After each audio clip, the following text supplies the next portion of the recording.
I'd like to welcome everybody to the Town of Southbridge Council of the Whole meeting, Thursday, June 5th, 2025, 6 p.m., McKinnon Council Chamber. Agenda item number 1, roll call. Madam Secretary? Councilor Lazo. Present. Councilor Montigny. Present. Councilor Daniel. Present. Councilor Chenier. Present. Councilor Dow. Absent. Councilor Kelly. Present. Councilor Marquetti. Excused. Okay, Councilor Ortiz. Absent. And Councilor Rivas. Absent. Thank you. We have a quorum. I'd like to go on to agenda item number 2, Pledge of Allegiance. Yeah. What?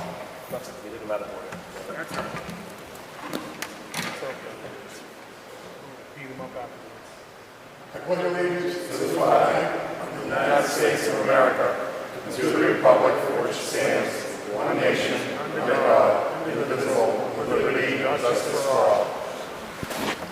Next time you put that finger in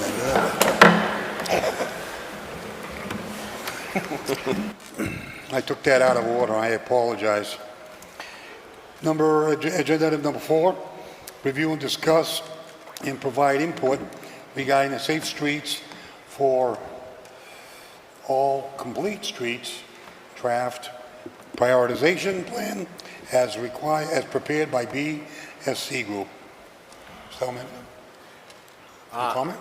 Peg, do you want to do any introductions, or are we good to just get going? Okay. Welcome, BSC. It's all yours. Okay, thank you. Thank you. My name is Bill Paley. I'm with BSC and Group, and Jared Weiss is here with me as well. So I think it was last month we gave a brief overview of the Safe Streets for All prioritization plan project that we're assisting the town with. And at the request of the town council, they wanted to have a deeper discussion, so we put together this presentation. I know that we've got less than an hour, so Peg and I have talked about this, and I think we want to get right to the meat of the project. So I'm going to skip through, and we've identified 21 projects. As you know, you have a list of projects in front of you. They're in no particular order. They were just haphazardly put together, and this is based on field walks that Jared and I have been through over the last several months. So what we've done is we've created a slide for each of the 21 projects. Now, we know that some of the projects may not be a higher priority than others. So what we've done is we've highlighted the first 6 that we think are likely to have a higher priority, have more importance or impact to the town with regard to safety, pedestrian access, and so forth. So what I'm going to do is we're going to go through the 6 projects, and each one will just give the members of the council time to look at it, and then we can talk about it, not talk about it, move on to the next one. We also have Google Maps up on the laptop, so we can get into real view and get to that location. Jared's going to navigate through that. And then if we want to skip some of those first 6, that's fine, we'll just move on. If there are any of the other 21 that anyone on the council wants to review, we can skip right to that slide. Just try to maximize our time and get the input from the council. The other thing I want to say is if this isn't enough time, we could do this again at your discretion. But also, I am available and Jared's available to talk about any of these projects offline through Zoom or a phone call or even a direct meeting, because we're in town all the time. So with that, I'm going to hand it over to Jared, and I'm going to skip forward to those first 6 projects. And again, we haven't changed the number of the project, so this number corresponds to the project that's on your list. And so until we get a priority, we're going to keep them the same. Does that sound fair? Yep. Okay, great, thank you. Madam Secretary, let the record show that Councilor Rivas has arrived. Thank you. Thank you. Yeah, thank you very much. Like Bill said, these are not in any particular order. These are just the kind of top 6 that we think are most important, or at least we've went through and kind of categorized. So the first one is the roundabout at Main Street and Mechanic Street. Currently, there's a wide swath of pavement in that roundabout. There's also a lot of kind of parallel entries into the roundabout, which encourages faster car movement and faster speeds. And so the idea is to cut down on speeds and add more space for pedestrians. You would tee off kind of like this, on the right side, this roundabout upgrades is showing. You would essentially make the entrances and exits more of a 90-degree angle into that roundabout. We would cut down on the amount of pavement in there so that cars can't kind of go straight through. Especially like that East Main to Mechanic Street is essentially just a straight road going through, and so people can just blow through that if they'd like. So we want to prevent that. Additionally, we would be adding in full new ADA compliant curb ramps, ADA compliant sidewalks. There's possible room for bike lanes as well in there if we wanted to connect to some sort of network. But yeah, just generally the layout of the roundabout as is just is encouraging fast speeds. Yeah. Greg Russell from VHB actually brought this to us also a few years ago because we were hearing from Mike Marchetti about concerns of pulling out of Morris Street. There wasn't enough sight distance, and so Greg Russell said as a solution, this would be it because it increases your line of sight so that people can see that traffic. And he had suggested that as a potential TIP project in the future. Thank you, Peg. Yeah, any questions or comments about the roundabout? Councilor Kelly. Well, Thank you, Mr. Chairman, through you. So I'm curious as to why this is number one. Yep. So again, the order of these is not indicative of their importance. This is just how we went through, and because of our notes and how we'd gone through town, this was just one of the first spots that we saw when we were doing our site visits, and so that's the only reason it's listed as number one. May I continue? Is there accident data on this? Are there significant accidents in this area that this would require us to act on it more immediately than any other? So we're still working with the police department to get more direct accident data for the whole town as is. We know for a fact there's no fatalities that have happened here, at least in the last 5 years. We only have 2 locations that we know of where there have been fatalities related to crashes or incidents. So we're still looking through the crash data, but we wouldn't be surprised if there are crashes here. Thank you. Thank you, through you. So you mentioned possible bike crossings. What will determine if that happens or not? Yep. So I mean, it's definitely up to the town. The main deterrent would be space. However, I think looking at this roundabout, there's a lot of space there. So it would most likely be pretty easy to add in bike infrastructure. I don't see why we couldn't at this point. Councilor Senior. Thank you, Mr. Chair. Question, the picture on the right-hand side, is that the proposed roundabout? This is just a, I think this is just a, where did you get this one from? Yeah, this is just an image that we pulled from a previous project that just give you a sense of what it would look like. So it wouldn't be a complete roundabout, like a deconstruction of the intersection. It would be modifications to the existing. My question to this you have, I'm going to think, the bottom left picture, the left, that's coming from Main Street. The middle right is coming from East Main Street. And the top is Mechanic Street. Yeah. Where's Crystal Street? Yeah, so this is... Right, so the image on the right is just a sample of one. It doesn't reflect what's out there now. Okay. It's just to give you a sense of what would be reviewed as part of the modifications, pavement markings, looking at the center island and the truck apron. So as Jared said, there's a lot of pavement out there. So there's almost 2 lanes of pavement going around that traffic circle. And then in your future study, are you going to consider Crystal Street maybe one way, or going, instead of coming out? Certainly could be a consideration, yes. Yeah. I'm not committing to it, but we would look at all different options with this. Okay, thank you. Yeah, sure thing. Just a quick question on, as you know, that rotary, the center part is sacred ground with the veterans.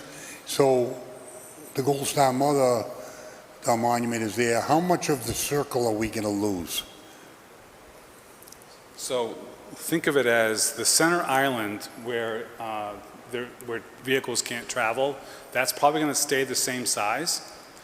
It's the pavement that is going to be saw cut and reduced in width, and it's the truck apron that's going to become larger or even less to allow trucks to be able to use that. So whatever's going on in the center of that rotary right now, that circle is probably going to remain the way it is, but all the action is going to be with the pavement to reduce the width of the pavement, increase or modify the width of the truck apron.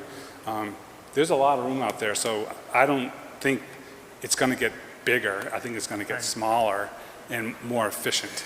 The thing is, we have two monuments, the Italian monument, the Vietnam monument, from what I understand, might be moved to the Monument Park on Main Street. I see. Which at that point, the Gold Star Mother's monument is going to be standing there alone. So what happens with the other islands has no bearing on the military service of anybody. So I think we're just more, if the center core is going to stay basically the same, I'm excited about it to make it a better rotary. I've designed a dozen roundabouts, but this also presents an opportunity to make that center island larger, to incorporate landscaping and other features or future monuments. So we're really trading places with pavement, with more softer, more efficient. One of the reasons why it's important to work on the rotary is his future plans for Central Street to be one way going down. What that does is all the 18-wheelers now have to come through here, up Main Street, which again, being from Southbridge, you think about all the different things that are happening. There are a lot of moving parts in the Planning and Development Subcommittee, so absolutely. I'm glad to hear that the middle does not get smaller. Yeah, I think as part of this layout, we're going to definitely consider traffic coming in and the type of traffic coming in or leaving the circle now, and what's going to work best for safety, pedestrian movements, vehicle movements. Bill Manager? No, just to echo what your concern was, we had extensive conversations about the rotary to make sure that the Gold Star Mother monument would stay there intact, and that the fact that those other two aren't going to be moved. So it gives us, to the point, it gives us an opportunity to really remake that intersection over the next number of years. And I know we had conversations about a year ago with the former DPW director when we started talking about that. So given the fact that we're doing, from East Main Street that way, Mechanic Street, we're going to do some repairs, that North Street area, that would pretty much solve or reconfigure and rehab that whole corridor of town for the next TIP project. So when we talked about TIP projects, and what was, because they take normally 7 to 10 years when you first get in the chute, correct, Peg? Around about 7 to 10 years by the time you get it through all the different plans. So it's a great opportunity, if we're going to prioritize that, to list that as a potential TIP project to secure some funding on that area. That's all I have. Thank you. All right. Next. Yeah. Can citizens? Any questions? Yeah, about the rotary.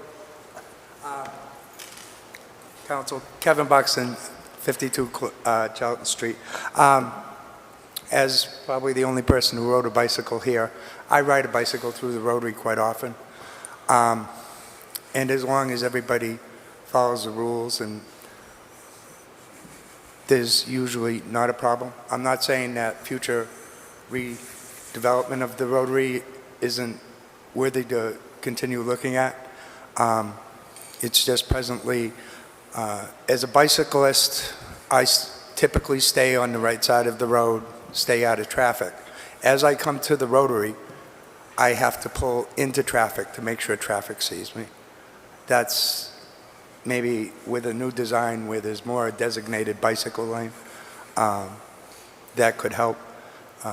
But as long as you pull out into traffic so people are aware of you, just because you're a bicycle doesn't give you the right of way over the rotary traffic. The rotary still has the right of way. You have to sit there and wait for your turn. Like I said, I don't want to interfere with any future redevelopment. It's just, as a bicyclist, I don't see it as a serious priority presently. Like I said, as long as I everybody... think the design stage is coming in the future. What we're deciding tonight is which project is a priority for the council. So when it comes down, like if we rank this number one, when it goes to the design stage of bike radiuses, what we're going to do with the center, that's for another meeting. All right, thank you. Thank you. All right, moving on to our next project. So this is by the Charlton Street School at Evergreen and Gulfwood. Currently, there again, it's a area with just a lot of pavement. I believe the crosswalk that kind of goes in that circle to the south. I believe it's around like 100 feet or something of crossing. It's an incredibly long crosswalk. So the idea here is that we would, again, shorten that crossing, possibly add in a pedestrian refuge, because again, kids are going to be going through this area to get to school. So we want to limit their time in the roadway. Additionally, there are some flashing beacons out there, but I think we'd want to move them to a little better locations. I think the current one out there is kind of being blocked by that tree you can kind of see in the bottom left. So giving those more visibility would also be, I think, a better kind of option in that area to help slow down vehicles. Again, making sure we've got ADA compliant curb ramps, making sure all of the sidewalks are at least 5 feet wide, and just teeing off those intersections, making sure that cars are slowing down if they want to, make a turn and not just blowing right through. Are you able to put that up on a streetscape so Yeah. that, Let me, when you could circle it and show exactly what it looks like? yes.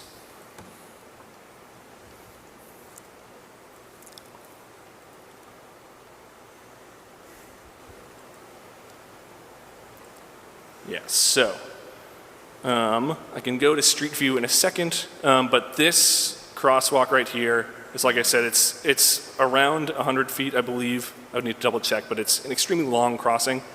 And it's a thing where it'd be extremely easy to shorten this crossing, kind of push the curb out a bit, have more space for pedestrians, and make sure they're, not in the road for a full minute crossing the road,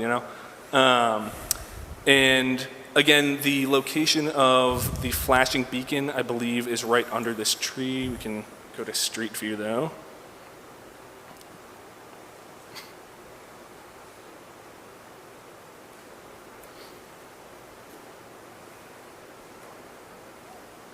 Yeah, so there's a crossing right here, already with a flashing beacon. We might want to make this a little bit more visible, and additionally add in a flashing beacon down here because there is also another crossing. So kind of giving both the directions good awareness. Thank you. Councilor Daniels? Thank you, Mr. Chair, through you. Would there be any effect to the entrances to the cemeteries? No, there would not be any effect to the entrances to the cemeteries. We would not. Councilor Rivas? I just have a question about the flashing beacons. Aren't there ones that have sort of the audio? Yes. I'm wondering what would be the cost to add that to them? I think, Yeah. Yeah, so if you'll recall, we ordered 5 new RRFBs, and we threw them around where we thought the most vulnerable places were through shared streets, and we know that they are not great, right? They're on those very thin poles, and we're having issues with the solar. We keep having to call in the contractor. So I talked to them early on about that and asked, could they beef them up and make them more? Because we don't want to lose what we've spent money on, but can they build on it? And they said that as part of improvements, they could do something like that. So I would imagine you could add audio and things like that. Yes. Yeah. thank you. Yeah, I'm not sure of the cost of that. We'd need to look at that in design, but that is something we can do. Thank you.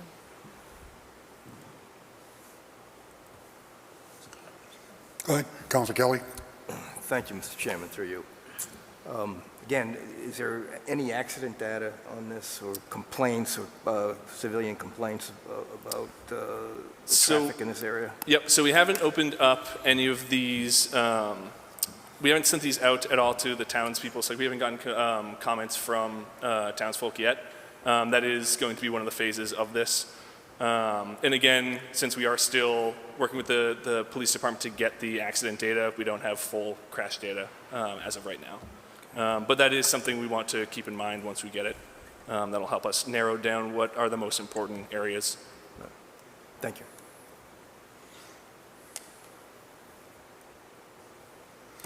Continue. All right. Moving on.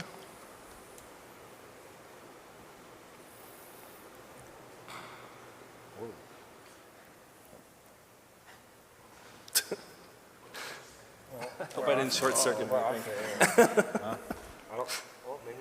No, we're on the, yeah. Everything still good? All right. Okay. So the next project would be along Dresser Street, as well as Cole Street, and I believe it's Marcy Street as well. But essentially, this is actually one that we have gotten a comment from a townsfolk. Someone left a comment at Town Hall that by the Southbridge Academy, there are cars that during drop-off times will just kind of stop haphazardly on Cole and just kind of let their kids out into, you know, the active street.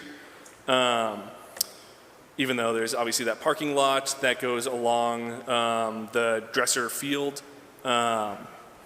There's a lot of things we can do here.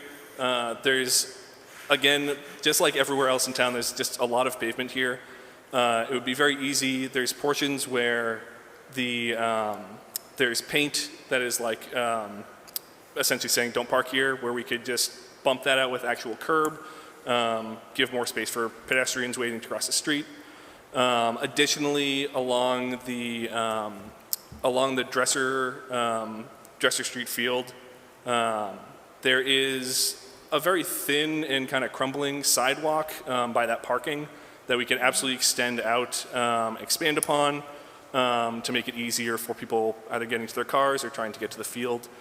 The crosswalks right by both the Southbridge Academy and by the rehab center could possibly more RFBs so that, again, people can cross the street without having to worry about fast cars. And again, anywhere we touch, we'd want to expand out the sidewalk, make sure it's at least 5 feet wide. And again, ADA compliant curb ramps. And I think that's about it. Yep, pavement markings as well. Yeah, so those two circles are essentially where I'd probably put our RFBs. But yeah, any questions? Can you explain where that bump out is that you're talking about? The which one? You said there was a bump out by the academy. Yes. So let me go to that area.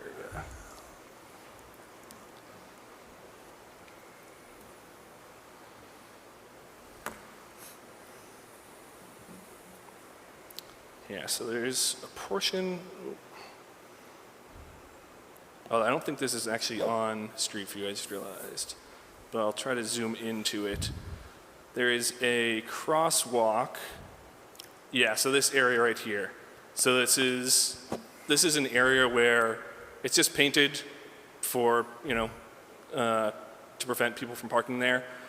This could be extended out with actual concrete, and again, making it so that people aren't just hanging out in the street and can be separated. Okay, the reason why I'm asking, I'm not a big fan of some of the bump outs. We have one on Marcy Street that actually almost causes accidents. Why would the building use might change. If we block that off, we're taking away from the parking of the school. When I went to that high school, it was parking all the way to the corner. Okay. So I'm not sure blocking off the painted area. Right now, painted area because it's a early childhood intervention program. Okay. If it were to be changed to an elementary school or something else on long-term planning, we might end up needing that parking. So I don't know, I'm probably a bigger fan of less bump outs. I understand the Challenge Street one. I thought they were going to put an island in the middle where you go in and out around the island. Yeah, exactly. But that bump out there is basically squaring up the road with Charles Street. I get it. Yep. But this one here, I'm not sure I'm in favor of that. All right, understandable. And yeah, like this is stuff that we could go through in the design phase. Okay. Like none of this is set in stone. Just getting an idea of making sure these are interesting projects that you guys will want to take on.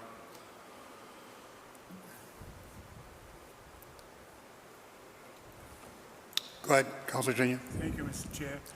My concern is bump outs anywhere. All we have, when you do those bump outs, we create a hazard for the plow trucks. And where they don't get plowed properly, because the bump out, when they come around the bump out, they can't get into that corner, so it's an accumulation of snow, which makes things difficult. I would prefer that the design doesn't include the bump out. Now, that's Cole Ave there, correct? Yep, that's Cole. So you talked about Dresser Street where they let the kids off on the bus. That's an easy fix. By dropping the kids off in the parking lot up on Cole Ave and let them walk, get a little exercise. Spending thousands and thousands of dollars for a school that may not be in existence in time, or they could rectify the problem by unloading in the Cole Ave school and just walking in the back doors or whatever. Yeah. They never used to. I went to Cold Trade. Never dropped anybody off. The only ones that came in was from the Charlton crew, and they backed up the driveway with the school bus. So bump outs for me, I would hope that in your design space is that you would consider some other option instead of bump outs. Yeah. Myself. I really think Councilor Chinya, because he's experienced it, I have too, that every bus drove into that courtyard and dropped off at the front sidewalk. Yeah. And if it was the Cold Trade, they drove down further. There's a Cold Trade entrance on the back of the building, which the kids were never in harm's way in the traffic path. Yeah. I think that's a management thing on the decision of the school district. Yeah, and that's also like, we could design out an area that could be primarily used for like a drop-off as well. So like that's not something that we couldn't, design for as well. But again, yeah, it could be a management thing too. Again, if I may continue. Continue. I understand it's only a small group of kids that go there and they deserve being safe also. But I think there's other considerations that we could make it safe much cheaper than doing a whole different design aspect of the sidewalk. Yeah, I think that's fair. And yeah, additionally, like, obviously, we don't need to do, if we don't want to, we don't need to do anything on Cole Ave. But Dresser itself, there are issues with the sidewalks where they are thin. A lot of them are cracking. So at least Dresser itself, I think, could use in. I got one more. It seems like the Mass DOT and seemed like the modern day philosophy is to narrow the roadways.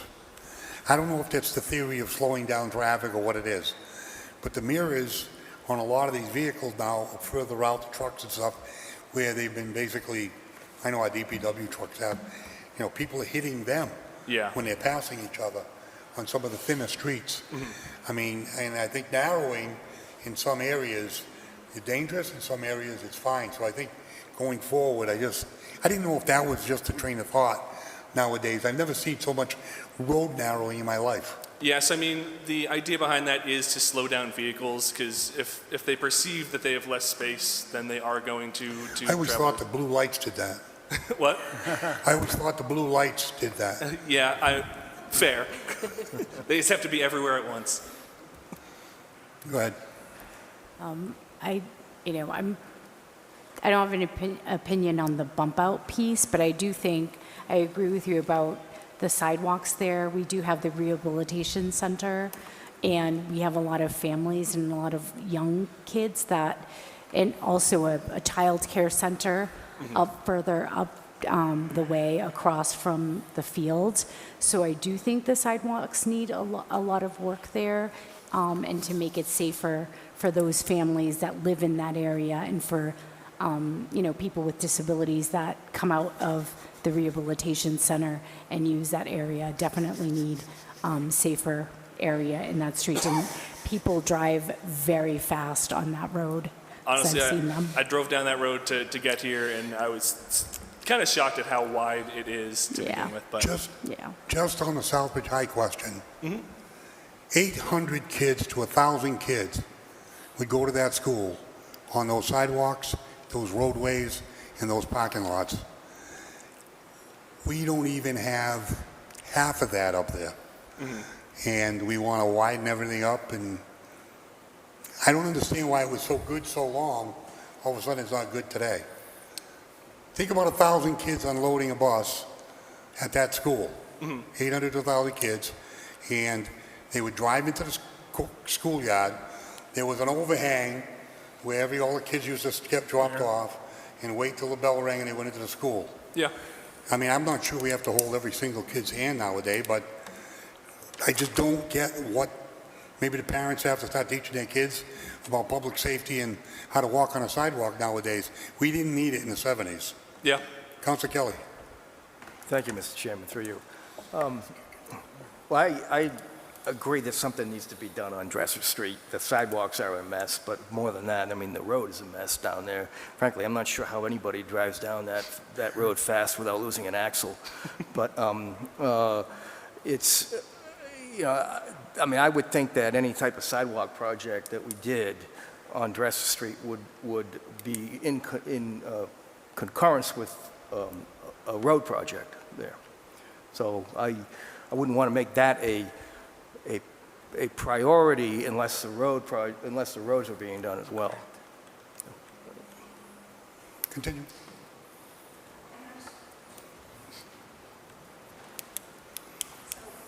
This is for both Safe Streets for All's grant and Complete Streets.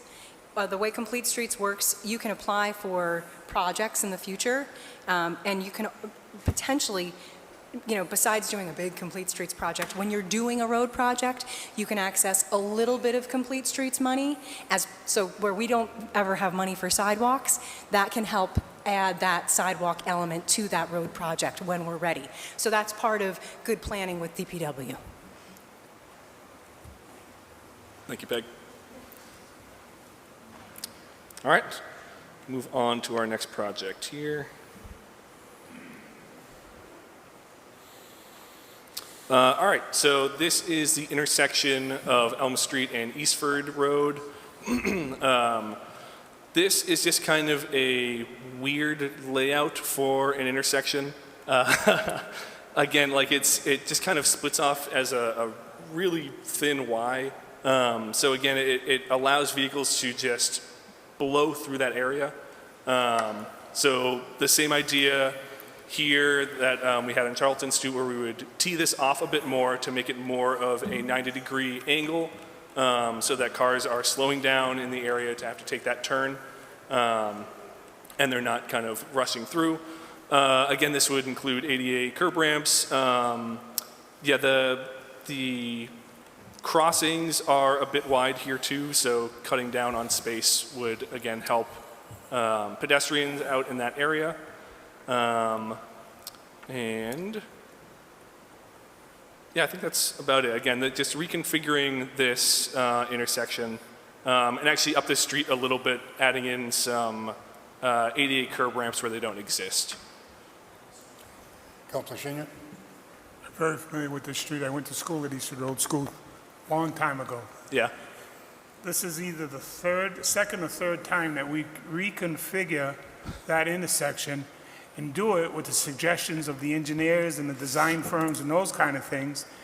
And the easiest fix there is to split the lane structure that go either up the hill, down, put an island in there. And that would, as an easy fix.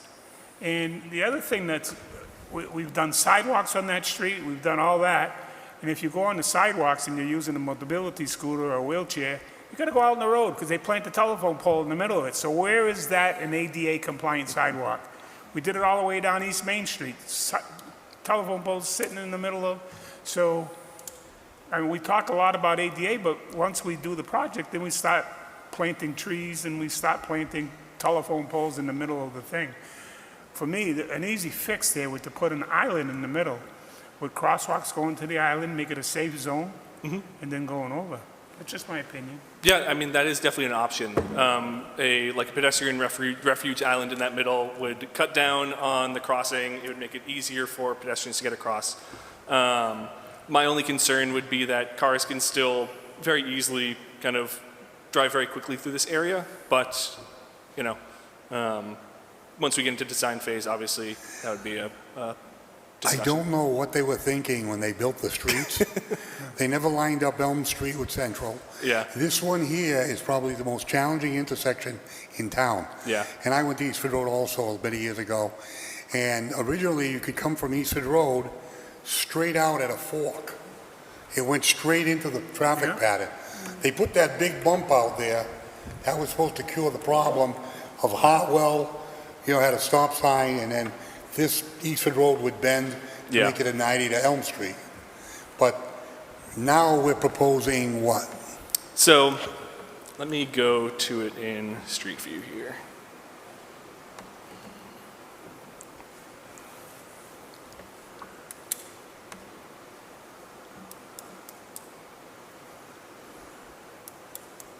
While he's looking for that, Mr. Chairman, the thing that I find is with our community, we paint lines there, hoping those lines pop up when cars come to stop them, you know? It never does. Right. Yeah, so the idea would be to so we'd essentially extend this curb line more towards here. We'd very much shorten this radius. Like this is, I don't know, maybe a 50-foot to 100-foot radius here. We could shorten this down to like 20 to make You want it to so. make it more of a 90. Yeah, exactly. Make I it see. exactly. So make it more of like a T intersection, like a normal T intersection. Obviously, there's a little bit more complication with like these two streets coming together, but still not a problem to kind of tee this off into kind of not necessarily two separate intersections, but you know, kind of give space in between the two. Hold on a second. Rick, you have something? Here's a man I have a factory down the road, we have 53-foot trailers that make that corner. I don't see how that radius, you put that 90 degree, you're not gonna be able to swing that trailer wide and swing it back onto the state highway one, you know, going past down to Connecticut. So I'd make sure there's some engineering put into this that we can make the run. They get the people with the telephone poles that come down there, and those are even longer. If any of you see those, the traffic that goes down there. So I think all these areas in town, you have to look at not only that, but also other places. All this town was built with square corners, and we should be taking easements back and making those corners come back and wider so you can make the corners instead of making square corners. Everybody's driving over curbs. A truck on, you know, for instance, Marcy Street, there's no way a tractor trailer can come down and make a turn on the Marcy Street from Main Street. Absolutely no way, and stay in their lane. So if there's a car at the light, they can't make the corner, even a box truck, a 26, 30-foot box truck. So I think, you know, it's great and all these things, but we're not looking at everybody that uses the roads. So if you look at all small cars, it's great, but when you start looking at bigger trucks, you can have a lot of issues. We had a similar problem when they bumped out Charlton Street, and we had a gentleman called D.B. Cotton. He owned a big steel company where the town barn is, and they took that Charlton Street corner and tried to make it a 90, And he went in there with 18-wheelers and tractor-trailers, and it was a struggle Yep. to get in. For little cars, I guess it's all right, but again, this gentleman here owns Hyde's Manufacturing, where he's got loading docks and 18-wheelers sailing in there on a regular basis. Coming from Connecticut, it's a straight line in. But again, this intersection is the most challenging one in Southbridge. Mr. Chair, Go ahead, Councilor Shin. one other thing I think if they want to consider in the design aspect of it is the school that's there. In the morning, in the afternoon, traffic is stopped from the school all the way up Elm Street to William Street. And blocking the intersections, just, so when you make that design, I hope you consider that aspect of the job too, because you won't know it if you don't see it, but go there at 8 o'clock in the morning. Yeah, that is very good information. Thank you. And actually, just to that point, so we're BSC is working on the River Crane rework right now, and we've been working closely with Dexter Russell to make sure that none of their trucks are impacted by the layout of the road. So again, the design would absolutely try to incorporate to make sure that no matter what, all vehicles are being represented. Council? Thank you, Mr. Chair, through you. Why are you looking at this intersection?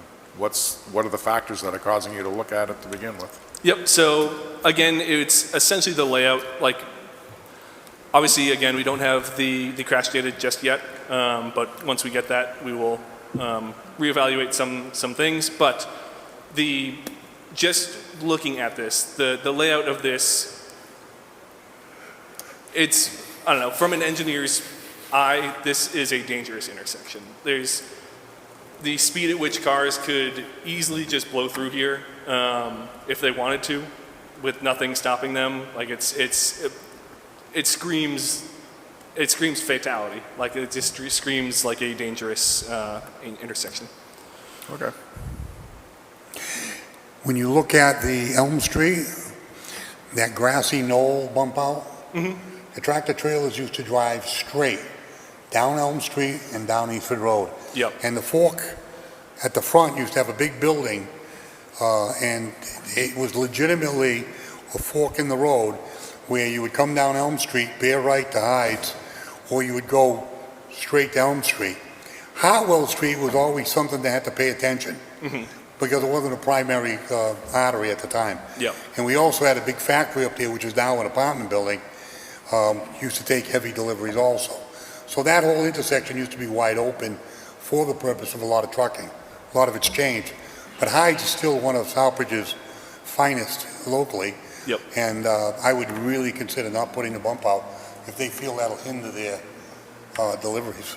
Okay, that's understandable.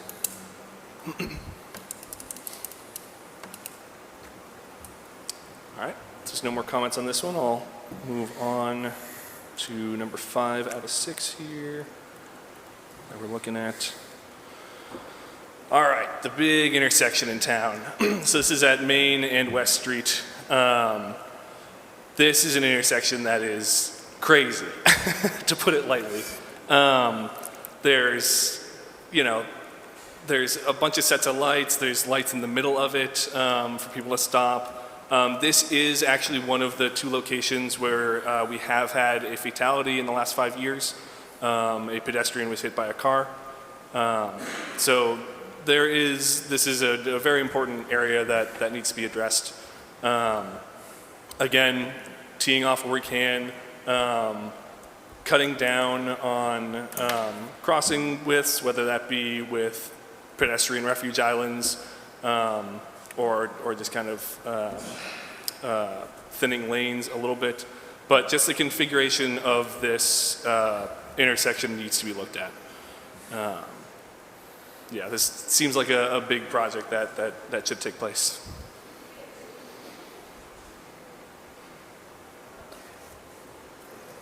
Town Manager? You assisted in the RAISE grant, correct? When we were doing the RAISE grant, A little bit, yeah. right? Yep. That was started data. Was that considered as part of the RAISE grant going, because that was the Hamilton Street into Main Street? Was that going to be part of that grant at all? Do you recall? So the RAISE grant was Hamilton Street, Hamilton from this Street. intersection to the other end of Hamilton. To the other tip project? So the that was only the only part of this intersection that would be touched would be where Hamilton connects to it. It didn't It wasn't part of the whole move into intersection, the right? intersection as part of the Right. race grant, right? So the other thing that you should know is that Mass DOT, this is under Mass DOT's jurisdiction, this section of Main Street. So it's a challenge because DOT maintains it, they repair it, and so forth. I think one of the next steps is to have a site walk with MassDOT so they can see this. So you can't use complete streets money to upgrade any Mass DOT jurisdiction intersections or roadways. But Safe Streets for All, which is federal money, you can use that money to repair intersections that are under state control. So hence, we want to have a meeting with the district, talk about this project, and also, do they have plans for this intersection? Can they incorporate this intersection with other TIP projects, like on Mill? Mill is a TIP project. And so we want to have that conversation now, and then find out what DOT has plans for this intersection, and then go from there. DOT may say, we have plans for it, or if you go after federal money, the Safe Streets for All money, and you obtain that funding, we will work with the feds to make this a project. So we haven't really looked at this from a design perspective, only that there are ADA issues, there's alignment issues, signals would have to be retimed. I've gone through this intersection as a pedestrian, as a driver. It has its challenges, and lighting is poor, and they've got backups during the rush hour times of the day. So I think there's a lot to be addressed here. We just don't have anything specific other than there are just certain things that we're recommending. But again, once we have that conversation with Mass DOT, we'll be able to develop a better plan for this intersection. And obviously it could require more funding. Any other discussion? Councilor Kelly? Thank you, Mr. Chairman, through you. I'd agree that that intersection is trouble. I mean, I drive that intersection every day. And it's particularly challenging coming out of West Street. There's a traffic light there, but you have to take kind of a sharp angle in order to get back onto Main Street going towards Southbridge. There's also all those, I've seen it during school hours when their crossing guards are there. You have people going into the gas station that's there. You have people walking across the streets, and it does look like a disaster waiting to happen. Another problem I see down there is the traffic lights themselves. I think those must have been installed back in the 80s or 90s when they had these.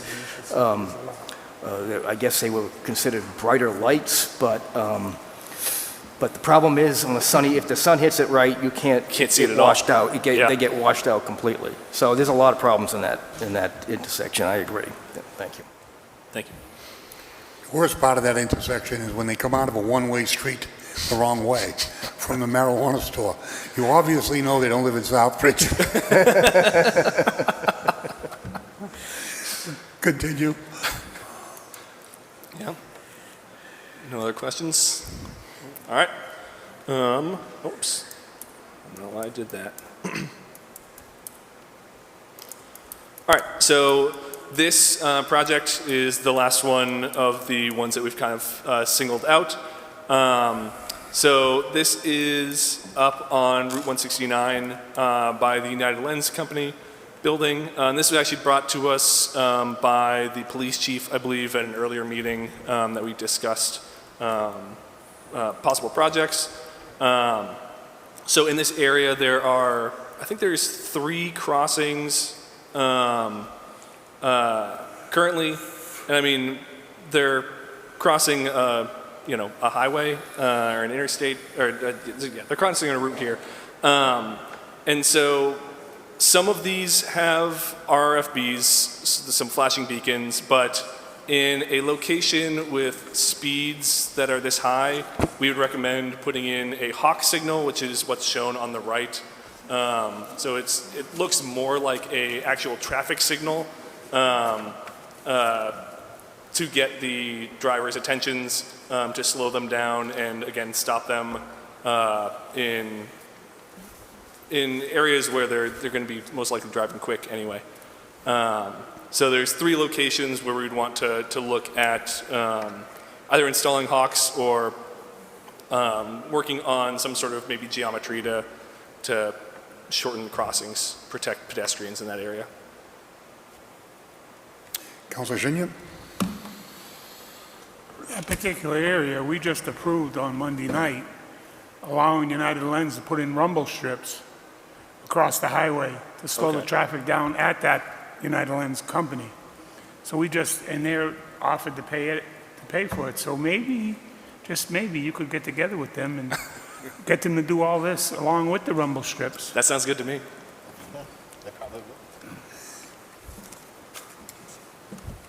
Yeah. So those are the 6 main projects that we've kind of singled out. Like we said, we have 21 projects overall that we can either go through at another meeting, or you guys can obviously look through the list of projects, and if you have any questions, obviously feel free to reach out to us.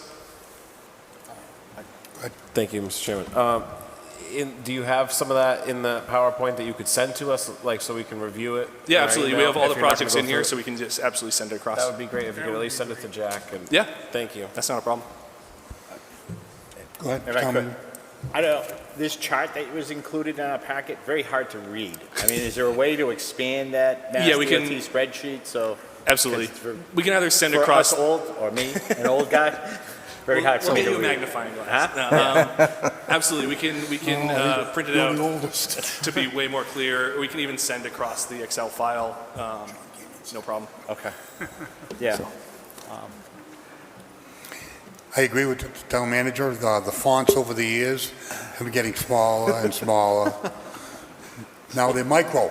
We'll take that into Counselor. consideration. Just, thank you, Mr. Chairman, through you. Just want to point out that it's actually very easy to read on something like this. I have these right here. You can expand it like that. It's called a computer or a tablet. Technology. I guess I'll have to put that in the capital plan to have an iPad for everybody. Yeah, There's no money in the budget. go ahead. Yeah. Does anyone have any intersections that are not on that list that they would like to bring to their attention? Yeah, I would think that even from the crowd, anybody? If I may, the Main Street project, Central Street, Hamilton Street, Foster Street, that's a totally separate project that we're looking at.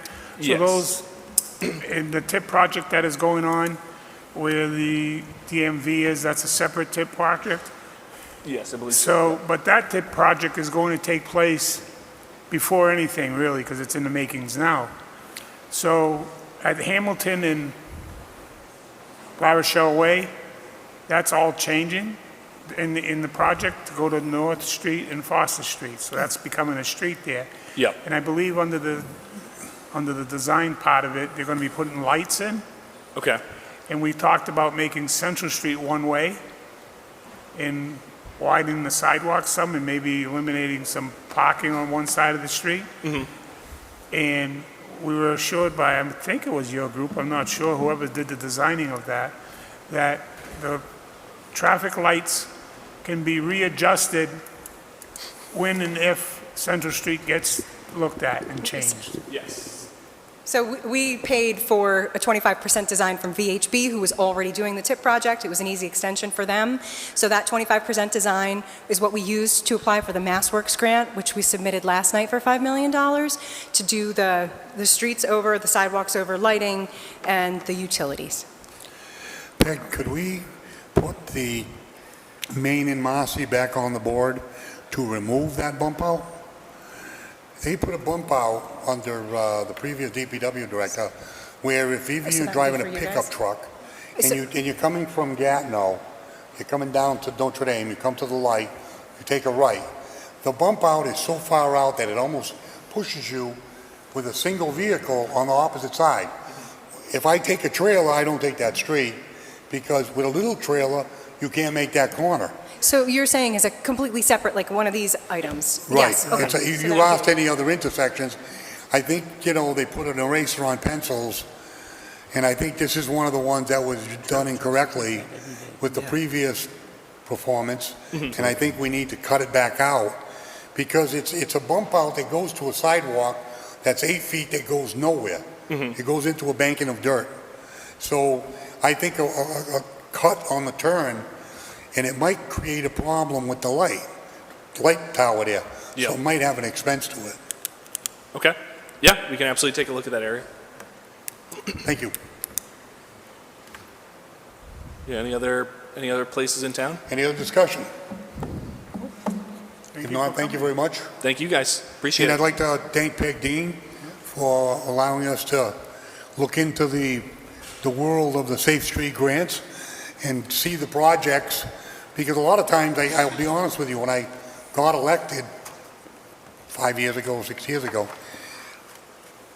I never got to see some of it. And some of it just happened, and I don't know if it happened prior to me getting on, but it's nice to be involved in the process of seeing what's going to happen. I mean, just having Rick Clements here, speaking from the side of the industry in the area, the more you talk to the people that live in that area, you get a better feel of that. Like when we leave now, we're going to go back and talk to some people that actually are in those areas to see, is this what you really want? One of the ones is the Challenge Street School one. Some people say bump it out, some people say put an island.